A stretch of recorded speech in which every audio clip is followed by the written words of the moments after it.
Assalamualaikum warahmatullahi wabarakatuh. Hamdan wa syukran lillah. Rabbi sahri sadri wa yassir li amri wahlul 'uqdatam min lisani yafqahu qawli ya fatahu ya alim. Saat ini kita berada di bulan Muharram, tahun baru Hijriyah, atau kita kenal dengan tahun baru Islam. Disebut bulan Muharram karena Allah Subhanahu wa Ta'ala mengharamkan peperangan dan konflik di bulan ini. Selain itu, bulan ini juga termasuk salah satu dari bulan-bulan yang mulia, yaitu Muharram, Zulhijjah, Zulkaidah, dan Rajab. Allah Subhanahu wa Ta'ala berfirman dalam Quran surat At-Taubah ayat 36.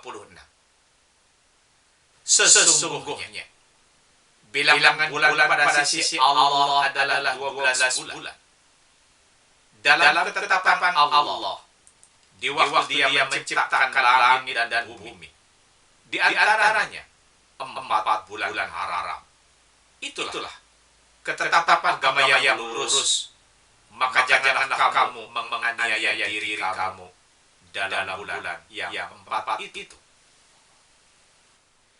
Imam Fakhruddin menjelaskan bahwa perbuatan maksiat di bulan haram lebih dahsyat siksanya.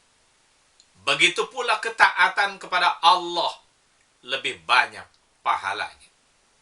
Beliau menyatakan, maksud dari bulan haram adalah sesungguhnya kemaksiatan di bulan-bulan itu memperoleh siksa yang lebih berat, dan ketaatan di bulan-bulan tersebut akan mendapat pahala yang lebih banyak.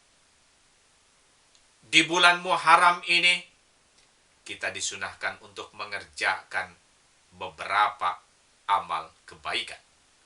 Salah satu amal yang baik adalah memberikan kelapangan dan kebahagiaan kepada keluarga di hari Asyura. Sebagaimana sabda Rasulullah Sallallahu Alaihi Wasallam, barang siapa yang melapangkan keluarganya di hari Asyura, maka ia selalu dalam kelapangan di tahun tersebut.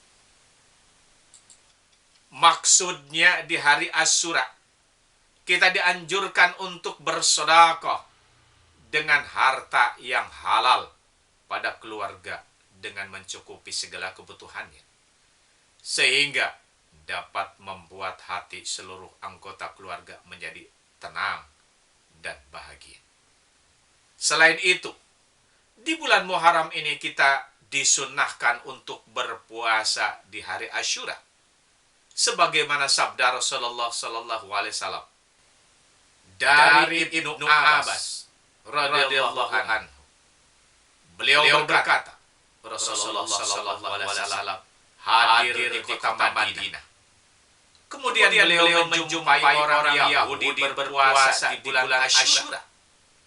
Kemudian mereka ditanya tentang puasanya tersebut. Mereka menjawab, hari ini adalah hari di mana Allah memberikan kemenangan kepada Nabi Musa alaihissalam dan Bani Israel atas Fir'aun. Maka kami berpuasa untuk menghormati Nabi Musa. Kemudian Nabi bersabda, kami umat Islam lebih utama dengan Nabi Musa dibanding dengan kalian. Kemudian Nabi Muhammad Sallallahu Alaihi Wasallam memerintahkan untuk berpuasa di hari Asyura. Di hari Asyura ini, segenap umat Islam disunahkan untuk melakukan puasa. Bahkan Nabi juga memberikan penjelasan tentang keutamaan bagi orang yang berpuasa di Asyura. Sebagaimana Rasulullah bersabda, berpuasa di hari Asyura, sesungguhnya saya mengira bahwa Allah akan menghapus kesalahan di tahun yang telah lalu. Yang perlu kita ketahui, puasa yang bagaimana yang akan mendapat keutamaan dan pahala dari Allah Subhanahu wa Ta'ala. Puasa sunnah Asyura merupakan puasa sunnah yang diperintahkan oleh Nabi Muhammad SAW. Kita juga harus tahu bahwa esensi puasa tidak hanya menahan diri dari makan, dari minum, dan segala yang membatalkan puasa. Sebagaimana sabda Rasulullah SAW, banyak orang berpuasa, puasanya hanya mendapatkan lapar. Imam Al-Ghazali dalam kitabnya Ihya Ulumuddin menjelaskan bahwa orang berpuasa tapi ia tidak berpuasa. Maksudnya adalah orang yang berpuasa menahan diri dari lapar dan dahaga, namun tidak dapat menahan diri dari anggota badannya. Ia tidak dapat mengendalikan mulutnya dari menggunjing orang lain, mencela orang lain, dan tidak dapat mengendalikan diri dari maksiat. Inilah yang disebut orang puasa namun tidak puasa. Hakikat puasalah yang diterima dan diberikan pahala secara sempurna, bukan orang yang hanya menahan makan, minum, dan hal yang membatalkan puasa. Kesempurnaan puasa diperoleh oleh orang yang dapat menahan diri dari hal yang dibenci Allah Subhanahu wa Ta'ala, yaitu seseorang yang dapat menahan lisan dari ujaran tercela, menahan mata dari pandangan yang hina, menghindarkan telinga dari pendengaran yang terlarang, dan menahan segenap anggota tubuh dari kemaksiatan. Dengan mengetahui hakikat puasa, semaksimal mungkin kita melatih diri dengan optimal.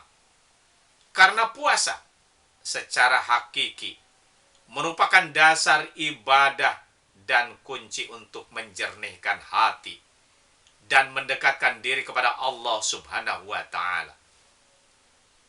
Puasa juga berpengaruh terhadap kesehatan jiwa.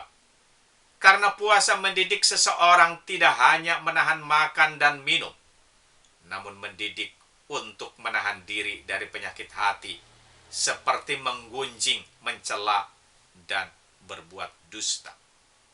Puasa merupakan sarana yang ampuh untuk meningkatkan kesehatan tubuh, kesehatan jiwa, dan yang lebih utama menjadi orang yang bertakwa dan mendekatkan diri kepada Allah Subhanahu wa Ta'ala. Semoga Allah Subhanahu wa Ta'ala memberikan kekuatan iman Islam kita, sehingga kita dapat menjadi orang yang selalu diberi rahmat dalam kebaikan dan dijauhkan dari kejelekan. Kurang lebihnya mohon dimaafkan. Akhir kalam, wabillahi taufiq wal hidayah. Wassalamualaikum warahmatullahi wabarakatuh.